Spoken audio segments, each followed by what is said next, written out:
Hi, this is Stuart Jenkins with BLUMAKA. BLUMAKA is dedicated to cleaning up the world by using foam waste and foam trash to make great new products like the insoles and midsoles that you see in front of you. This is kind of going to be my annual report, so it's going to be a little longer than I would normally provide a video. But first of all, BLUMAKA about a year ago started signing up shoe companies to partner with us, and I will forever be grateful for the three companies that really took a flyer and said, hey, let's see if we can make a great new foam with high recycled content. And so Sanuk, we've come out with the Sustainasole, which you see in front of you. We've got an Insole brand coming out, and Avrio Footwear has made it through their Kickstarter. I will always be grateful for those three brands who sort of rolled the dice early and believed in BLUMAKA, that you could put 75-85% recycled content by volume in a midsole or insole and make great product. The key thing to the success of BLUMAKA going forward is the ability to manufacture. That's as innovative and creative as our insoles and midsoles are using waste product or recycled foam product. We had to create a manufacturing process that matched that innovation, a way to make it, produce it. And that has actually been harder than making the product itself. We have a manufacturing process that is probably more creative and innovative than our product, and probably more important to the world if we talk about cleaning up the world than even our product itself. For example, with the BLUMAKA midsoles, we don't use any steel tooling, which is a much smaller carbon footprint. We use only 4 grams of water, saving almost a gallon of water for every foam midsole we make versus the competitor. We use no silicone grease, no solvents in that process. So our manufacturing process is just cleaner and therefore helpful to the planet. But can we make it? That's been the question that has really been my focus over the past 12 months. Can we get to mass manufacturing? And I want to report to you and sort of put myself on the hook that by about the middle of October, we will have our plant set up, and we hope to be producing 1,500 and then up to 3,000 pair per day starting in mid-October. When we achieve that, we know that we will have mass manufacturing down and that we can start scaling this up and up and up. Our production line currently will make about 1.5 million pair if we can get to that 3,000 per pair day run rate. It will then take us 60 to 90 days to double capacity, and we can double capacity every 90 days for a long time if we need to, because we're capital light and we're intellectual property heavy. We're thinking about what we're doing versus just pounding it out with big equipment. So the next step to manufacturing in mass is to bring that manufacturing to the local market.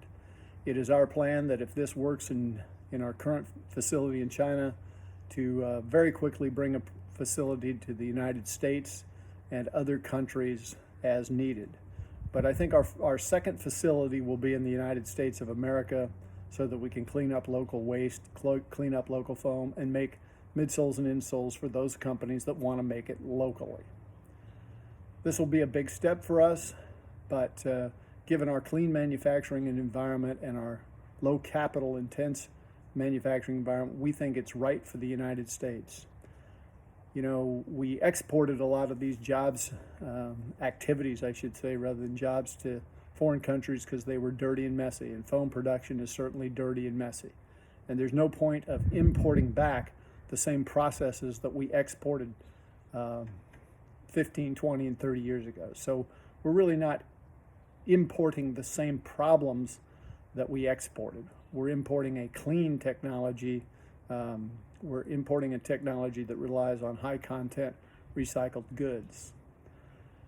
Now let me move to circular, because everybody's asking me, hey Stuart, we see this ground up material in your insoles or midsoles. Can we grind up our old shoes and loop them back? The answer, of course, is yes, you can. I'm wearing a pair of shoes right now that's 65% recycled old flip-flops, including the straps. So we can do that.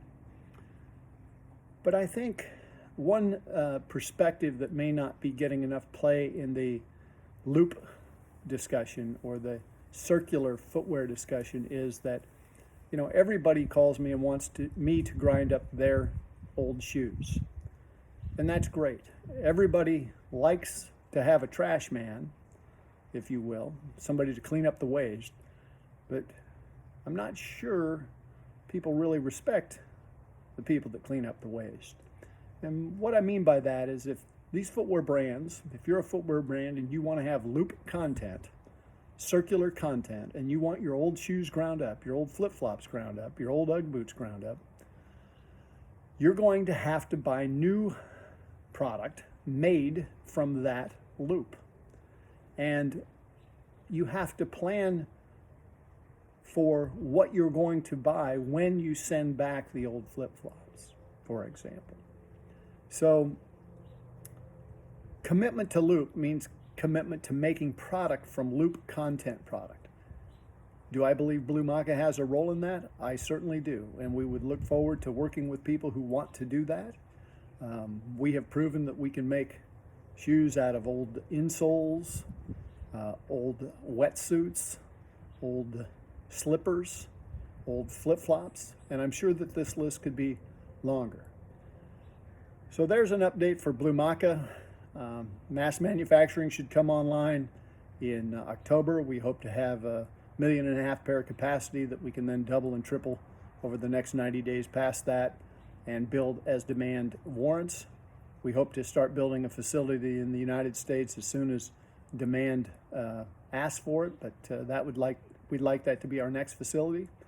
And we're very committed to this idea of loop content for footwear brands and partners who want to buy product made from loop content. So thank you very much. You can go to blumaka.com and find out more about BLUMAKA.